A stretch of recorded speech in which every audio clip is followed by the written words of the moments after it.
आज आपण कोन्हाळा टाइम्सच्या माध्यमातून कोन्हाळा कट्टा या चॅनलची आपण निर्मिती करतोय आणि कोन्हाळा चॅनलवरती आज आपण एक कोन्हाळा कट्टा या विशेष सदराचं आपण सुरुवात करतोय आणि या सुरुवातीमध्ये आपण कोन्हाळा टाइम्सचे संपादक रमाकांतजी जाधव यांना आपण आमंत्रित केलेलं आहे की कोन्हाळा कट्टा चॅनल आपण कोणत्या उद्देशाने सुरू करता याची सगळी आपण माहिती त्यांच्याकडून घेणार आहोत आणि एक छोटीशी मुलाखत आपण आज या माध्यमातून घेतोय. रमाकांतजी जाधव, आपल्या कोन्हाळा कट्ट्यावर हार्दिक स्वागत. नमस्कार. आणि आपल्याकडे कोन्हाळा टाइम्स सारखी पत्रकारिता आहे, त्याच्यानुसार आपल्याकडे एक युट्यूब चॅनल पण आहे आणि तरी हा कोन्हाळा कट्टा वेगळा एक चॅनल निर्मिती करण्याचं आपलं एक मानस म्हणा किंवा आपली एक इच्छा होती. याच्या मागचं नक्की नेमकं कारण काय? आपण काय करतोय, गेली 4-5 वर्ष आपण प्रिंट मीडियाच्या माध्यमातून आणि व्हॉट्सअप ग्रुपच्या माध्यमातून आपल्याला जेवढं योगदान देता येईल जनतेसाठी, त्यांच्या समस्या असतील, त्यांची कामं असतील, ते देण्याचा प्रयत्न करतोय. कोन्हाळा चॅनल युट्यूबच्या माध्यमातून हे आपलं रेडी होतं, ते काहीतरी वापरलं जात होतं. पण मग ते कोंढाणा कट्ट्यात त्याचं रूपांतर का करतोय आपण? होते काय माहिती का, तालुकाभर किंवा शहरभर दुनियाभरच्या समस्या आहेत. पत्रकार राजकारणी लोकांच्या म्हणा किंवा जे सदन आहेत त्यांच्या मुलाखती घेत आहेत, कारण ते पत्रकारांना पण तो खर्च आहे. परंतु सर्वसामान्य माणसाचे प्रश्न किंवा सर्वसामान्यांच्या समस्या ह्या कुठल्याच कट्ट्यावर येत नाहीत. आपण काय करतोय, आपल्याकडे वकील आहेत, डॉक्टर आहेत, संगीत प्रेमी आहेत, सामाजिक लोक कार्यकर्ते आहेत, या सगळ्यांना या व्यासपीठावर आणण्याचा प्रयत्न करतोय. ज्या व्यासपीठाचा तुमचा उद्देश असा आहे की सामाजिक स्तरावरती असणारी प्रत्येक जण, मग कोण कोण या व्यासपीठावर येऊ शकतं असं तुमचं हे मत आहे? कोणी बोललो ना, राजकारणी तर येणारच आहे, परंतु राजकारण्यांबरोबर आपण समाजसेवक असतील, डॉक्टर्स असतील, शाळेतली मुलं असतील, टीचर्स असतील, संगीत प्रेमी असतील, एखादा संगीतकार असेल, गौतम वैद्य संगीतकार असतील, या लोकांना व्यासपीठावर आणायचा प्रयत्न करतो. म्हणजे या व्यासपीठाचं हे मुक्त स्वरूप आपण समोर ठेवलेलं मुक्त स्वरूप आणि या सगळ्या लोकांना ज्यांना ज्यांना समाजामध्ये आपलं मत व्यक्त करायचंय किंवा या समाजापुढे यायचंय, आणि मग तो कुठलाही विषय असेल, मग समाजकारण असेल, सामाजिक कार्यकर्ता असेल, राजकारणी असतीलच असतील, या सगळ्यांना आपण एक व्यासपीठ निर्माण करून देत आहे.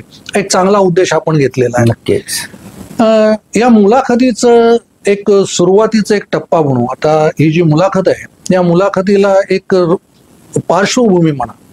नुकतीच आत्ता आपल्या नगरपालिकेच्या निवडणुकीच्या संदर्भात प्रभाग रचना प्रारूप म्हणा, प्रभाग रचना आता नुकतीच प्रसिद्ध झाली आणि या प्रारूप रचनेमध्ये बरेच बदल झाले आणि या बदल झालेल्या रचनेचा फायदा काही पक्षांना होणार आहे, काही पक्षांना त्याचा तोटा होणार आहे. याबाबत थोडं आपण विश्लेषण जर केलं तर बरं होईल.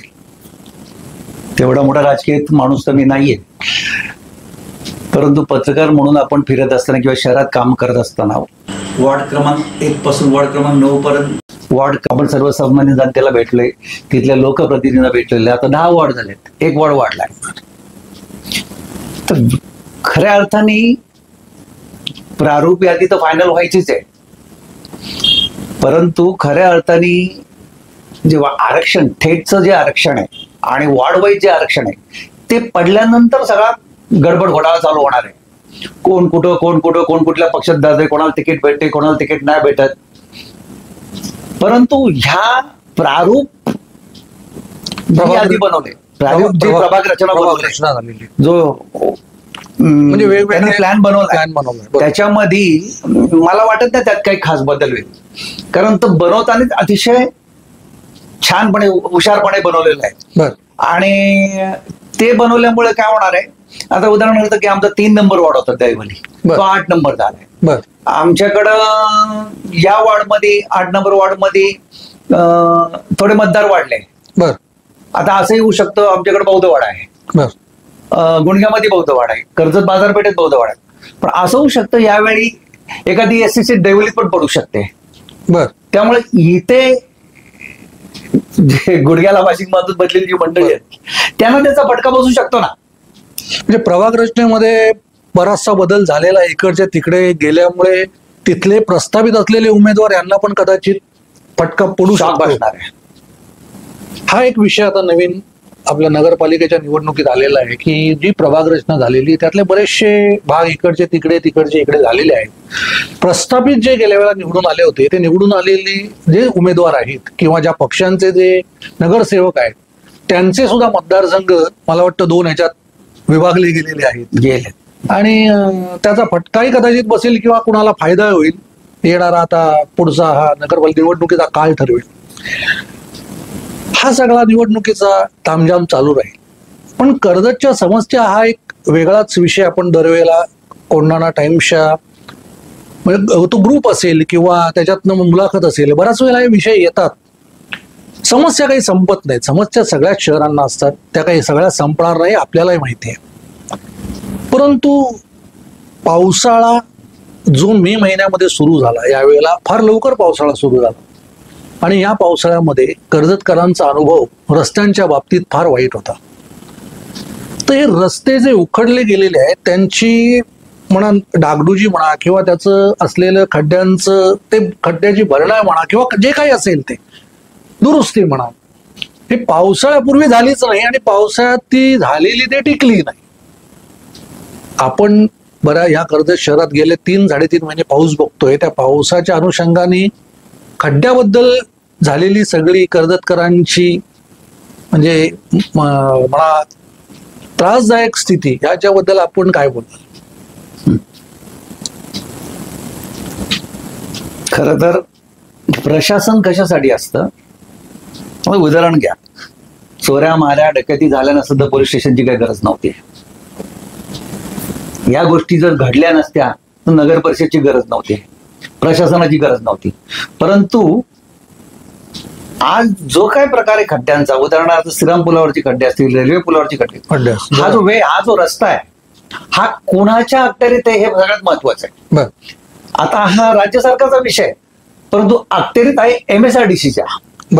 ह्या MSRDC वाल्यांना आमदारांनी एवढ्या लेवलचं बोललेत ना टोकाचं ते कोण बोलू शकत नाही. परंतु ते निर्लज्ज लोक आहेत ना अजिबात काही करायला तयार नाही.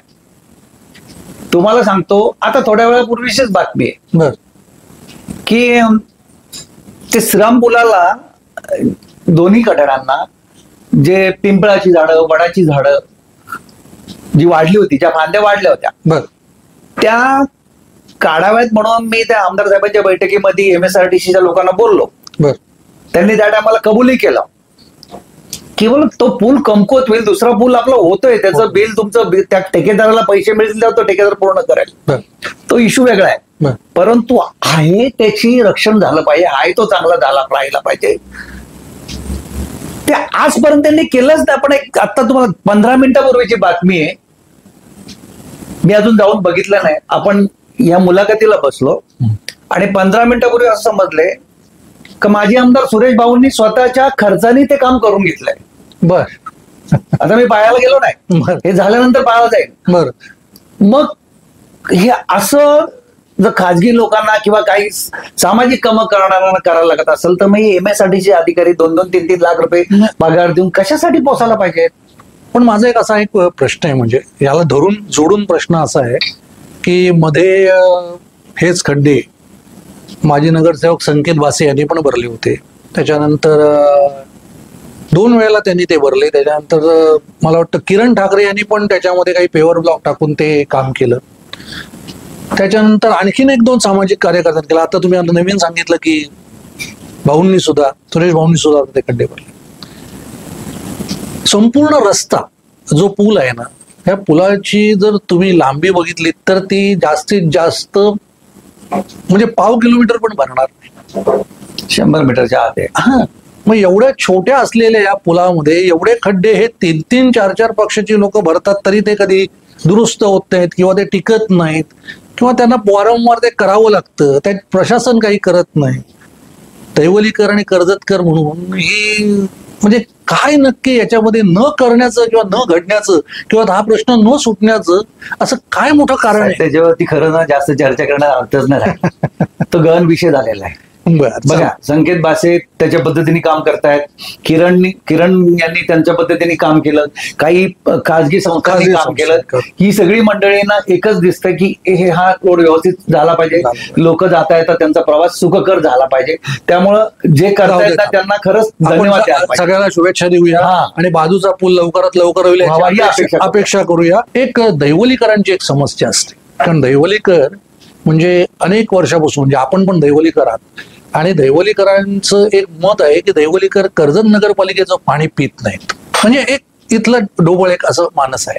आणि शक्यतो विहिरीचं पाणी किंवा बोरिंगचं पाणी ते वापरतात, किंवा त्याचं म्हणजे पिण्यासाठी तर जास्तीत जास्त दैवलीकर तेच पाणी वापरतात. परंतु आता ज्या बोरिंगची जी लेवल आहे, म्हणजे त्याला आपण भूजल पातळी म्हणतो, की जवळजवळ 300 फूट खाली गेलेली आहे. खरं वास्तविक काळात, जुन्या काळामध्ये जो जुना ब्रिज होता ब्रिटिशांनी बांधलेला पायपूल आपला, त्याला एक कट्टा होता. म्हणजे दगडी कट्ट्याला पाणी थांबायचं, त्यावेळेला हा प्रश्न नव्हता. त्या 100 फुटावर सुद्धा आपल्याकडे पाणी लागायचं. पण तो जसा पूल काढून टाकला आहे तसं नदीला आता पाणीच नाही. म्हणजे आता 2 फूट सुद्धा नदीला पाणी नाहीये. आता गणपती झाले, गणपती विसर्जनाला हा खरा मोठा विषय आहे. ते गणपतीच्या मूर्ती विसर्जित होतील कधी, एवढं सुद्धा पाणी नाहीये. पाणी थांबत नाही.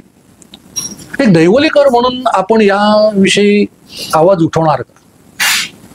गणेश विसर्जनाच्या 2-4 दिवस अगोदर छोट्या पुलाला प्लेट टाकून पाणी थांबवण्याचं दरवर्षी काम चालतं. या वर्षी सुद्धा होणार आहे. माझं मुख्याधिकारी साहेबांशी या संदर्भात बोलणं आलं. दिनेश कडू आणि मी स्वतः होतो आणि आम्ही त्यांच्याशी बोलणं. ते बोलले पाणी आता बऱ्यापैकी आहे, परंतु हे थांबवण्यासाठी आपण आज उद्याकडे पण कायमस्वरूपी ते पाणी थांबावं अशी योजना खरं नगरपालिकेने करायला नको. पण पाणी थांबतच नाही नदीमध्ये. थांबलं नाही की आपोआप त्याचं जे झिरप नाही, कारण सगळीकडे कॉन्क्रिटीकरण झालंय, पाणी जाणारच नाही जमिनीत, तर ते बोरिंगला पाणी येईल कुठून? होईल, काहीतरी अपेक्षा करूया आपण हा मुद्दा जर घेतला तर मला वाटतं फार बरं. नाही, पाणी थांबणं फार जरुरी गरजेचं आहे. पुन्हा तो दुसरा विषय येतो का कोंढाणा धरणाचं पण पाणी मिळणार आहे, तो पुढचा विषय झाला. तर मग आत्ताचा महत्वाचा पाणी थांबणं गरजेचं आहे. आणखीन एक विषय असा आला दादा साहेब, या पावसाळ्यामध्ये फार मोठा विषय होता, म्हणजे की प्रचंड पाऊस झाला आणि या पावसामध्ये बऱ्याच प्रमाणामध्ये सगळीकडे जी वाढलेली झाडं होती, काही झाडं पडली. त्याच्यानंतर जे काही पाणी साठे जिथे साठवण्याची जी पद्धत होती त्याचा निचरा झाला नाही, किंवा प्रशासनाने त्याची म्हणा फवारणी करायची असते ती फवारणी झाली नाही, किंवा ब्लिचिंग पावडर, हे सगळं नंतर घडलं. म्हणजे शेवटला घडलं. या पावसाळ्यामध्ये या सगळ्या गोष्टी 4 महिने जवळजवळ कर्जतकरांना म्हणा दैवलीकरांना याच्यासाठी भांडावं लागतं. माझं असं म्हणणं आहे, जर प्रशासनाने वार्षिक ठेका दिलेला आहे तर त्या वार्षिक ठेका दिल्यानंतर म्हणजे कर्जतकरांना किंवा नागरिकांना, टॅक्स पेअर लोकांना याची मागणी का करावी लागते? हे आपणहून का ती गोष्ट घडत नाही? दुर्दैव आहे. अपेक्षा करूया आलेले शिवसाहेब चांगलं काम करतील, आणि खरंच करतायत. गारवे साहेब सुद्धा करत होते चांगले, परंतु त्यांच्यापेक्षा अधिक चांगलं यांनी करावं ही आपली अपेक्षा आहे. आणि तुम्हाला खरोखर सांगतो, तुम्ही पण त्या ग्रुपवर आहात. आपण नागरिकांचे प्रश्न कोंढाणा टाइम्स ग्रुपच्या माध्यमातून, व्हॉट्सअप ग्रुपमधून मांडतो, आम्ही कर्जत शहरच्या माध्यमातून मांडतो. तिथे आलेले प्रश्न ताबडतोब सोडवण्याचा प्रयत्न प्रशासनाकडनं होतोय. अगदी तुम्हाला सांगतो, कर्जत नगर परिषदच नव्हे, कर्जत पोलीस स्टेशन असेल, कर्जत तहसील असेल, पंचायत समिती असेल, या सगळ्यांकडनं हे प्रश्न सोडवण्याचा वारंवार लवकरात लवकर सोडवण्याचा प्रयत्न होतो. कारण ही बातमी कोंढाणा टाइम्सला आले म्हणजे जनतेच्या अदालतमध्ये आलेली. बरोबर. एक प्रश्न अजून तुम्हाला, एक पत्रकार म्हणून, मध्ये आपले एक पत्रकार होते, त्यांच्यावर पत्रकारितेच्या असलेल्या 4था स्तंभ जो आपण म्हणतो या समाजाचा, त्याच्यावर एक हल्ला झाला आणि आपणही या गोष्टीचं पोलीस स्टेशनला जाऊन निषेधही नोंदवलात आणि त्याची तक्रारही केली. तो मुद्दा महत्वाचा नाही की कोण पत्रकार होता, काय पत्रकार होता, पण जर एखादा मुद्दा जर चुकीचा आहे, मग तो प्रशासनिक असेल, एखाद्या राजकारणी एखाद्या पक्षाचा असेल, किंवा एक समस्या असेल, तर पत्रकारांनी समजा जर ती समस्या मांडली पत्रकारांनी जर जाऊन टोकाची एक भूमिका घेऊन जनतेपुढे जर ती समस्या आणली किंवा तो विषय आणला आणि आणल्यानंतर त्या विषयाला समजा जर प्रशासनाने त्याच्यावर काही कारवाई केली तर त्यासाठी पत्रकारावर हल्ला जर होणार असेल तर पत्रकारितेच्या असलेल्या या सर्व पत्रकारांच्या सुरक्षेबाबतचा हा एक आपण म्हणू प्रश्न निर्माण होतो किंवा पुन्हा पत्रकार म्हणून या समाजातून पुढे येतील की नाही किंवा तरुण या पत्रकारितेमध्ये येतील की नाही अशी शंका खरी तर निर्माण होते. काय सांगाल याविषयी? नाही, पत्रकार हे तयार होतच राहणार. बघा, या गोष्टी होतच राहणार आहे. झालेला प्रकार निंदनीय आहे. तुम्हाला सांगतो, कडावच्या बस स्टॉप विषयी आम्ही सगळ्या पत्रकारांनी आंदोलन केलं, उपोषण केलं. मोठा प्रश्न होता. तिथे सुद्धा असा प्रकार घडला होता. फोन केले गेले होते. गंगावणे साहेबांना, आमच्या पत्रकार मित्रांना फोन केले गेले होते. परंतु कोणाचाही मुलाहिजा त्यांनी ठेवला नाही आणि पोलीस प्रोटेक्शन होतं साहेब. भोसले साहेब ही फार चांगली व्यक्ती कर्जतला आता आलेली आहे, PI म्हणून.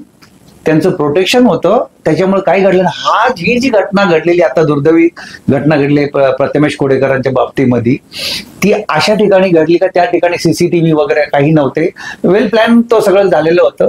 परंतु आरोपी पकडले गेले आणि न्याय हा मिळणारच. न्याय मिळाल्याशिवाय राहणारच नाहीये. आता आपण समस्या किंवा प्रशासनाच्या केलेल्या चुकीच्या गोष्टींवर बोट ठेवलं, पण आता आलेले नवीन मुख्याधिकारी चव्हाण साहेब, आपण मध्ये त्यांना घेऊन गणेश घाटावर गेला होतात. त्यांची कार्य करण्याची पद्धत काही वेगळी आहे, पण तो गणेश घाट आता बऱ्यापैकी झालाय. आपण त्या गणेश घाटावरती आपण प्रत्यक्ष त्यावेळेला ते उपस्थित होतात. काय सांगाल, नक्की काय घडलं त्यावेळेला? तुम्हाला कल्पना असेल, मला वाटतं या बाबतीमध्ये गणेश घाटाबद्दल खरं बघितलं तर कोंढाणा टाइम्सनी पुढाकार घेतला होता का हा प्रश्न सुटला पाहिजे. परंतु त्याच्यानंतर नगरसेवक संकेत भासे असतील, दिनेश कडू असतील, अभिषेक सुर्वे असतील, या सगळ्यांनी आपल्याला मदत केली. या सगळ्यांनी तो गणेश घाट लवकरात लवकर दुरुस्त व्हावा म्हणून शिवसाहेबांकडे आपण सगळे बसलो, आम्ही सगळे बसलो आणि त्यांनी तात्काळ मनावर घेतलं आणि ते काम आता बऱ्यापैकी मला वाटतं 80-90% काम पूर्णत्वाला गेलेले आहे. तो तुमच्या परिसरातीलच घाट आहे. हो, आमच्या इथलं. आणि आता होतंय सुशोभीकरण, त्याचं छान होतंय. त्याच पद्धतीने एक विषय असा येतो की एखादा प्रशासनिक मुद्दा जर संकेत भासेसारखा समजा जर एक नगरसेवक असेल आणि त्यांनी जर समजा मनावर घेतलं, असं धरून चाला, कारण या सगळ्या प्रोसेसमध्ये मी पण होतो. एखाद्या राजकारण्यांनी जर मनात ठरवलं तर एवढं सुंदर उत्तम काम समाजाच्या साठी, म्हणजे समाजाला जी गरज आहे त्यासाठी हे काम होऊ शकतं. असं होत असताना गेली 5 वर्ष आपण जी लोक बघितली मागच्या काळातली नगरपालिकेच्या, हा मी का तुम्हाला प्रश्न विचारतोय, कारण आगामी येणारी निवडणूक नगरपालिकेची आहे. म्हणजे एखाद्या पक्षाचा म्हणून एक उमेदवार असतो किंवा एखादा पैसे आहेत म्हणून एक उमेदवार असतो, पण यांना आपल्यावर लादून पैसा आहे म्हणून किंवा पक्षांनी दिलेल्या उमेदवार आणि त्याच्यानंतर तो 5 वर्षात केवळ ते बसतो आणि निघून जातो. तो समाजासाठी म्हणून कुठलंही त्या प्रभागामध्ये काम करत नाही. तर कर्जतकर म्हणून, तुमचे कर्जतकर म्हणून तुमची भूमिका नेमकी या बाबतीत काय असेल, की असे लादलेले उमेदवार कर्जतकरांनी काय करावं या उमेदवारांचं? ठोक भूमिका आहे या बाबतीत, ठोक भूमिका आहे. हे जे बिनकामाचे निवडून येतात ना, त्यांना आता दारात उभं नाही केलं पाहिजे. मतदारांनी त्याला दारात उभं नाही केलं पाहिजे. निव्वळ पैशाच्या जोरावर, कामाच्या जोरावर नाही. पैसावाला असू द्या, कामं पण करत असेल ना तर त्यांना खरोखर निवडून द्यावा. पण उगाच माझ्या जातीची मतं आहेत, माझं एवढं आहे, माझं तेवढं आहे करून मग ते चला आपण आपल्या लोकांना निवडून देऊ, हा सगळा प्रकार चुकीचा झाला. तुम्हाला खरं तर सांगतो, हा विषय निघालाय म्हणून आता पुन्हा तेच उमेदवार चित्रपटात दिसतील. आता बॅनरवर पण यायला सुरुवात होतील. आता सगळे प्रत्येकाचे कार्यक्रम चालू होतील. असू द्या, ते काय हरकत नाही. शेवट तो निवडणूक आले का या गोष्टी घडणार. पण मला वाटतं भगवान शेठ भोईर सारखी चांगली माणसं कर्जतमध्ये आहेत, ती सुद्धा कामसू आहेत, त्यांचं सुद्धा एक वजन आहे. अशा लोकांनी पण या निवडणूक प्रक्रियेमध्ये यायला का हरकत आहे? कारण का माहितीये का, तिथे प्रशासनाकडे जाऊन त्या नगर परिषदेमधून ठामपणे लोकांसाठी बाजू मांडणारी माणसं. आज संकेत मांडतोय, बरोबर, संकेत भासे मांडतायत, बरोबर. पलीकडे अजून काही म्हणणारी माणसं आहेत, ते पाटील आहे काय संतोष पाटील, ही सगळी मंडळी काम करणार आहे. आज कर्जत नगर परिषदेमध्ये 2 चेहरे थेट नगराच्या निवडणुकीला दिसत आहेत. नितीन सावंतचं काम चांगलं होतं, नितीन सावंतनी एक निवडणूक लढली. आता ह्या निवडणुकीमध्ये मी तर म्हणेल ते काय करतात त्याच्यावरती बराच उहापोह नंतर आपल्याला करता नाही येणार या कोंढाणा कट्ट्याच्या माध्यमातून. परंतु हे राजकारण आता वेगळ्या पद्धतीने फिरते. कदाचित घारेंचा त्यामध्ये इंटरेस्ट भरपूर आहे, नितीन चव्हाणचा इंटरेस्ट भरपूर आहे. त्याच्यामुळे कदाचित दोन मोठे तट होणार आहेत आणि सेना भाजपा आरपीआय असं आणि वंचित कुठं जाते वगैरे सगळे निवडणुकीचा विषय. आमचं मोरे साहेबांचं काम चांगलंय, कैलास मोरेंचं काम चांगलंय, त्यांनी महावितरणच्या माध्यमातून भरपूर काम केलेलं आहे. त्यामुळे आम्हाला वाटतं त्यांनी पण उभं राहावं, हे मला नक्कीच वाटतं. आपण त्या मुद्द्यावर येऊया. त्याच्या आधी मी एक घेतो की पार्श्वभूमी म्हणून तुम्ही खूप पूर्वीपासून कर्जतच्या राजकारणात सक्रिय आहात आणि कर्जतच्या राजकारणामध्ये नगराध्यक्ष म्हणून आपले पहिले रमेशजी चंदन पाटील असतील किंवा मग कार्यकर्ते म्हणून अनंत काका जोशी असतील, आपले नगराध्यक्ष म्हणून काम केलेले वसंत शेठ भोईर असतील. म्हणजे वसंत शेठ भोईरांचा तर एक किस्सा माझ्या डोळ्यासमोर घडलेला आहे. तर प्रशासनाला तत्काळ म्हणजे एखाद्या व्यक्तीला पाण्यासाठी आलेला अर्ज विर्ज राहू दे, वसंत शेट्टी ताबडतोब सांगितलं पहिले त्याला पाणी दे, तो अर्ज नंतर दे. म्हणजे इतकी प्रशासनावर असलेली पकड असणारी माणसं होती. मला अनंत काका जोशी असतील एक प्रशासन, म्हणजे त्यांचं प्रशासन हलायचं, ते निवडून येऊ न येऊ किंवा ते नगरसेवक असो वा नसोत, वसंत शेठ भोईर असो वा नसोत, ते समोर असल्यानंतर ते संपूर्ण प्रशासन आजही त्या लोकांचा सन्मान करतं, त्या लोकांना त्या रिस्पेक्ट दिला जातो. त्या लोकांना होता, ताकद होती त्यांची. आजच्या नगरसेवकांना ना तो रिस्पेक्ट मिळत, ना त्यांना ते प्रशासन अधिकारी नगरसेवक असून सुद्धा ते त्यांना घाबरत नाहीत किंवा त्यांच्या निर्णयाचं कुठल्याही परिस्थितीमध्ये आकलन करत नाहीत. हे जे राजकारणी जुने होते ते राजकारणी आणि आत्ताचे हे नगरसेवक, त्यात काय तुम्हाला फरक वाटतो? कशामुळे घडतंय? काय झालंय, ठेकेदारी हा विषय फार मोठा साहेब. बर, ह्यात आले ठेकेदारी.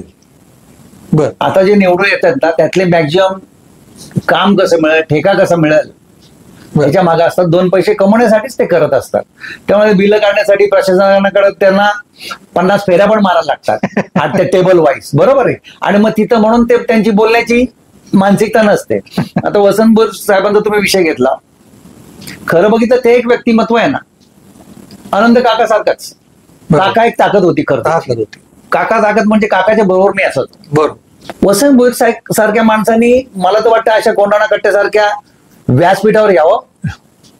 तो तुम्हाला साहेब सांगतो, वसंत भोईर जर व्यासपीठावर आले ना, तुमचा तो कट्ट्याचं ते काय म्हणतात त्याला व्ह्यूज वगैरे कुठे जाईल त्याचा पत्ता लागत नाही. आज आम्ही या कोंढाणा कट्ट्याच्या या मुलाखतीतून श्री वसंत शेठ भोईर यांना आवाहन करतो की आपण या कोंढाणा कट्टा या चॅनलच्या या व्यासपीठावर यावं आणि आपण आपली रोखठोक भूमिका आणि रोखठोक स्वभावामध्ये असलेली आपली राजकारणातली सगळे अभ्यासू शक्ती किंवा त्यातला असलेला विचार या जनतेपुढे आपल्या मुलाखतीतून मांडावा, असं आव्हान या मुलाखतीतनं आम्ही तुम्हाला करतो.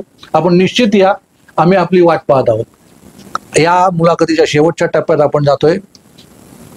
कोंढाणा कट्टा आणि कोंढाणा टाइम्स या माध्यमातून आम्ही कर्जत शहरकर ग्रुप असेल, या माध्यमातून अनेक समस्या कर्जत शहराच्या सुटलेल्या आहेत, सुटतायत, सुटणार आहेत.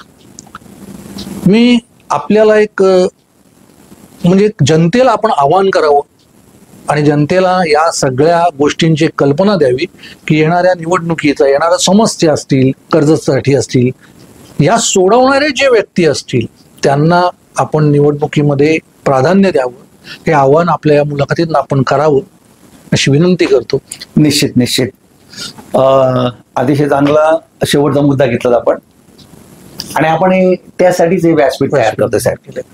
मी तर म्हणेल वॉर्ड क्रमांक 1 पासून वॉर्ड क्रमांक 10 पर्यंत भले इच्छुक उमेदवार असतील, काही समाजसेवक असतील, काही असे पण नागरिक असतील, त्यांना कुठं विचारलं जात नसेल, त्यांनी या व्यासपीठावर यावं.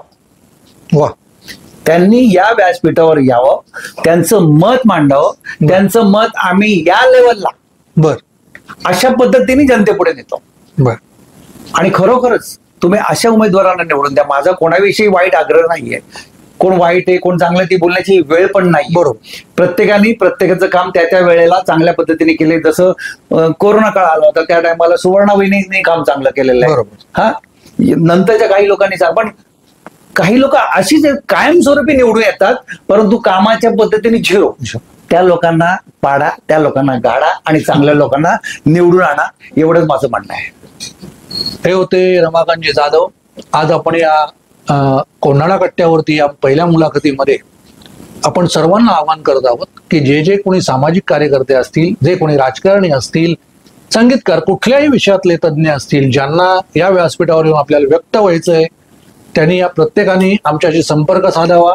आणि या कोंढाणा कट्टा हा सर्वांसाठी खुला आहे. इथे कुठलीही पक्षाची बांधिलकी, कोणताही असलेला इन्फ्लुएन्स म्हणा तुम्हाला इथे येणार नाही.